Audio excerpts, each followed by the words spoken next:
book review. Doki. Hello everybody, I'm back. Did you think I forgot?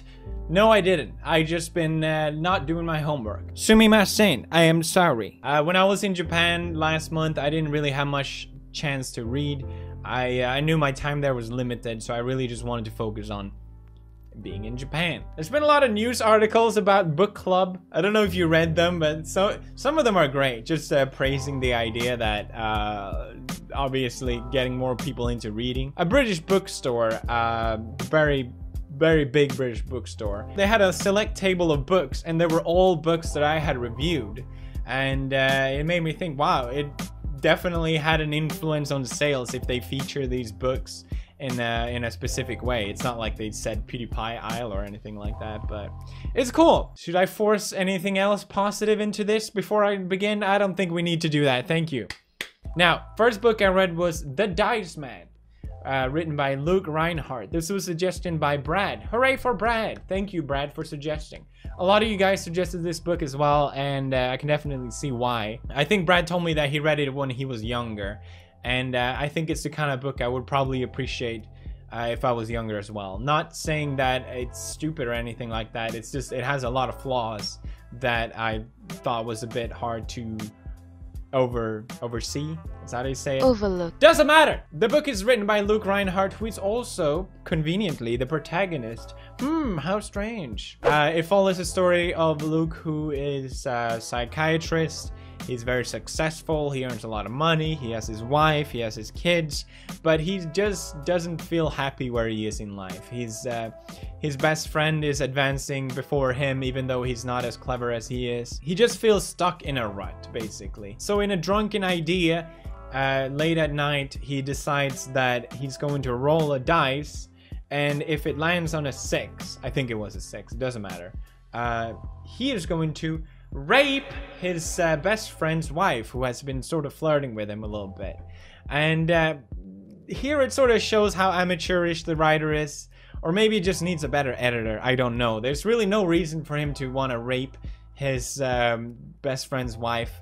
I understand that he needs to undergo this drastic change of character, but they justify it as, oh, well, she liked it more than I did.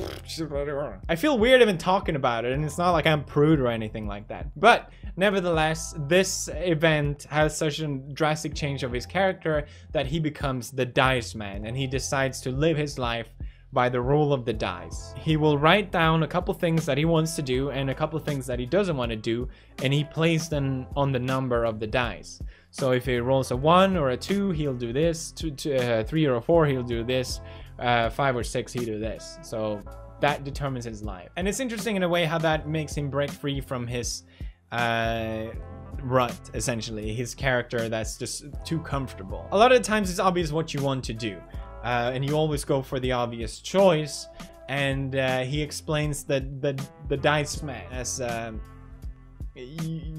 there's so many things that you miss out on by not doing that never gets to live because you always go with the obvious choice, and by constantly going with the obvious choice you end up too comfortable in the way that Luke was in the beginning of the novel. Luke really decides that he's going to push this for scientific purposes, or for his studies. He's going to push the limit of the dice and following the dice as a godly figure to its very limits. It's not like the whole idea of flipping a coin is anything new. It's not like there's anything that special about it, but it becomes a cult, and he becomes a cult leader of the dice. It's an interesting concept of self-control, also letting go of that control to something else. And while reading it, I was feeling like I want to try this out. When I was in Japan, for example, me and Marcia, a lot of times the things that we enjoyed the most were not the things we had planned for, but the things that we just happened to stumble upon, which I think is what it's trying to get at.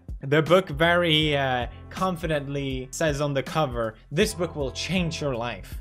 It won't. I really enjoyed it at the first half, but the second half was just unnecessary. I think it tried too hard to be commercialized.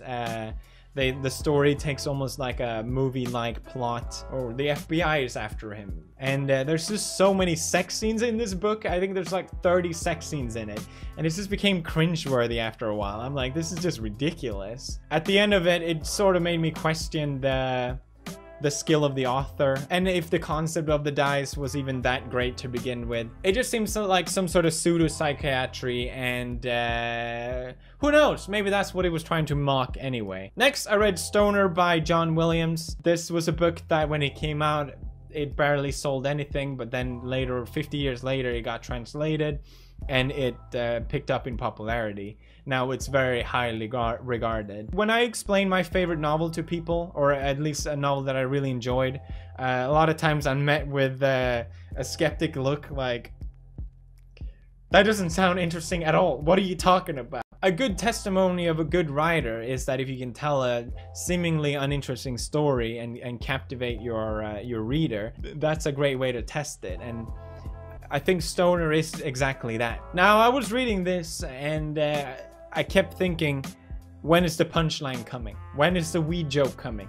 I was on page 420 and I realized I've just spent hours reading a boring book about a boring man's life. It has nothing to do with weed. Not a single weed reference. I'm just kidding, obviously. It's actually a really great book. I really enjoyed reading it. It follows the story of William Stoner, which can be summarized as life sucks and then you die. So fuck the world and let's get high. 420, everybody. It's so cringeworthy jokes. I'm sorry.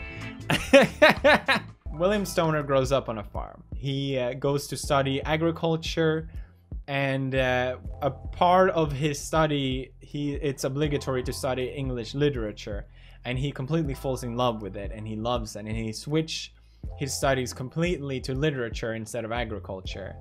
And at the day of his graduation, he very selfishly tells his parents, I'm not coming back to help at the farm. I'm going to keep studying to become a teacher. I can't relate to that at all. I escaped to Italy to become a YouTuber and abandoned my studies. So maybe I can't fault Stoner too much in this. It sets the swing of the story of Stoner's life. Whenever something positive happens to Stoner, it's met with something negative. He falls in love with literature, but at the cost of disappointing his parents. He falls in love with a woman and they get married very quickly, but then he discovers that she's actually very horrible to him and they don't match at all. So anytime something positive happened to Stoner, it's met with something negative. He loves teaching his students at school, but it becomes very hard for him to do so because of the department. He gets a daughter that he loves very much and care for, but the daughter, after a while, sort of turns against him because of his wife. It just keeps on rocking back and forth for Stoner, and you just have to, when reading it, you can't help but appreciate his immense stoicism and how much he endures of bad behavior from other people that just brings him down. You just want to pat Stoner on the back and say, it's okay, you did your best, man. I always try and force some sort of ideas in there. I don't know if I'm right or wrong, but the way I saw it is that there's two sides of the coin in life. You're gonna be happy sometime and you're gonna be unhappy sometime. And you can just hope that you end up on one side more than the other. Just because you endure a lot of pain and a lot of bad behavior, and just because you're a good person and work really hard for the things you love, that doesn't necessarily mean happiness is some sort of reward or something that's owed to you. It just doesn't work like that. That's just the state of life, and that's the balance that we all have to go through. Stoner does it in such grace, and the way he endures it all, you can't help but look up to him and his character. In a lot of ways, he's a hero, and I think that's how the author described him, as an angel in the end. It's a fantastic read. I really enjoyed it from start to finish. I think this was the novel that I found the easiest to read and plow through. So if it sounded interesting, give it a go. Next up, we have Crime and Punishment. It's a classic. You've definitely heard about this. Have you heard about this? It was written by Fyodor Dostoevsky in 1866. It was the longest one I read, and I mean that.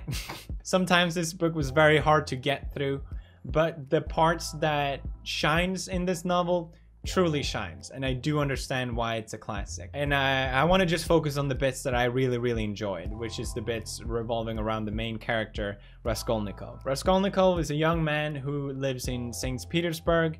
He is, like I said, young, attractive, intelligent, and since his father died, his mother and sister had focused on him a lot more, which led him to come up with insane idea that he is going to murder and rob an elderly pawnbroker named Ivanovna. He sees Ivanovna as a lesser human, a bad human, and she has the only thing that Raskolnikov doesn't have, which is wealth. Raskolnikov is very poor, and he sees it almost as an injustice. Following Raskolnikov's ideas around why he wants to commit this murder is the bits where I really enjoyed. I don't know what it is about following someone's internal thoughts about something that's just bizarre and insane. The truest, honest thoughts about someone. And I think that's why I really like Japanese literature as well. Nevertheless, Raskolnikov doesn't see anything wrong with murdering this woman. He thinks it's justified, and he almost sees it as a practice of, can he commit this crime? Is he able to commit the perfect crime even? And he sort of sneers at other people that hasn't been able to commit the perfect crime. So he sneaks into Ivanovna's apartment and he murders her with an axe. Unfortunately, Ivanovna's stepsister enters the scene of the crime, and Raskolnikov is forced to murder her as well.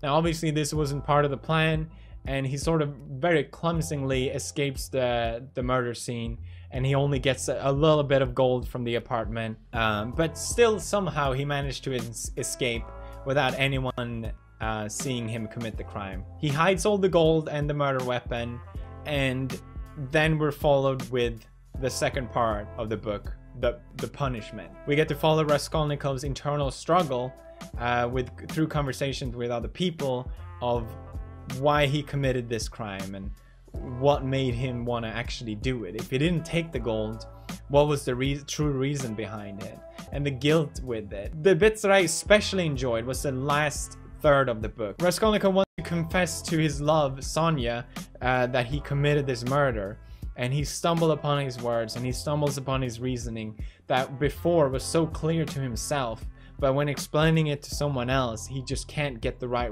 reason and words out. And I really enjoyed this bit. I don't know, it's so interesting following these thoughts and the change of Raskolnikov. Eventually he turns himself in, despite the fact that there was no real evidence against him. I think he was just so tired of dealing with this internal struggle and conflict. And even though he doesn't necessarily think that what he did was wrong, he compares his murder with what other people have done in the past and not received any punishment for. People doing even worse things than him and getting away with it. So why should he have to feel bad? But he turns himself in because of Sonia, the one he loves, and he wants to serve his punishment. And I think the epilogue where they explain this was a bit forced. These classic novels, they always have a very strict conclusion to them, at least what I read so far. So maybe that's why. The reason why Raskolnikov struggled so much, maybe he had found logic behind what he did, but he put himself above society, and that was his demise. What do you think? Have you read it? What do you think? Personally, I was extremely bored with the family conflict that was going on throughout this book. It didn't interest me at all, but nevertheless, I really enjoyed it. I would love to read more from Dostoevsky in the future. I'm told that The Idiot is even better. Are you still with me? Next up, we have No Longer Human with Osamu Dazai. I feel my voice is just different talking about this. It's just such a sad story. It follows the story of Oba, and we follow it through some notebooks that he has left behind. I love Japanese literature. I really enjoyed reading Murakami, but I loved reading Yukio Mishima and now Dazai. They so beautifully describe the internal monologue where the protagonist is so extremely self-aware of the interaction and ideas that they have. I'm explaining this really poorly, but essentially, the way Japanese culture are so polite, it's hard to understand the true character behind a person. And to then read a Japanese novel by these authors so brilliantly described, I just feel so immersed into it. Funnily enough, that's exactly, well, there's nothing funny about it, but that's exactly what No Longer Human is all about. The main character, Oba, can't present his true self to other people. He has this facade that he hides behind, and he makes jokes to other people to hide his true self. And he's extremely self-aware of this fact, and we don't get to follow the jokes that he makes to other people. Instead, we We get to follow his ideas of how he thinks other people perceive his jokes. It doesn't sound interesting at all. I just wanted to give you an idea of how it's written, basically. Something that I've really grown to appreciate over the years is honesty. If I notice that someone isn't being really themselves or being honest, I always wonder, if you're not honest, then who are you? What are you? I don't want to play along with your facade. And sometimes in this novel, someone calls out Oba for not being genuine. Maybe he laughed in a way that they didn't think was really authentic. And he recollects on these moments in his life where he did get called out for his facade. And he describes it in such immense pain that someone is discovering that he isn't actually human. The story of No Longer Human is an incredibly sad story, especially afterwards finding out about the author himself, Dazai, who shares so much with the main character. He was sexually assaulted as a child, which is most likely what led to him protect himself behind this facade. The double attempt of suicide with his wife, where the wife died but he survived, and the guilt of keep on living. Problem with alcoholism and drugs. All these things that the character Oba goes through has happened to Dazai at some point in his life as well, the author. At the end of the book, there's a very chilling moment where Oba is talking to his friend Hokiki, I think his name was, I don't remember. And Hokiki is sort of his character opposite.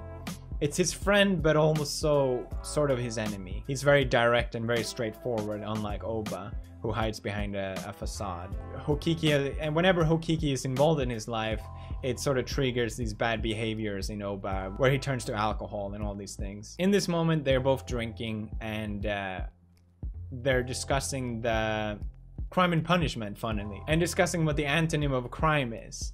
And Oba sort of goes off, as he usually does, in his analytic way of what it actually is, while Hokiki is just sort of not really following and making these really dumb assumptions. Hokiki then leaves the room and commits adultery with Oba's wife. Oba doesn't do anything to interfere with this. And it's at this moment, when you read the novel, it's because he's no longer human.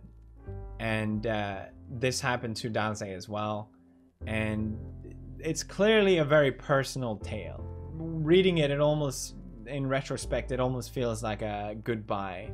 And the same year, 1948, as this novel came out, Dazai, he had multiple suicide attempts. Finally, he succeeded to commit suicide by drowning himself in the river, and his body was found on the day of his 49th birthday.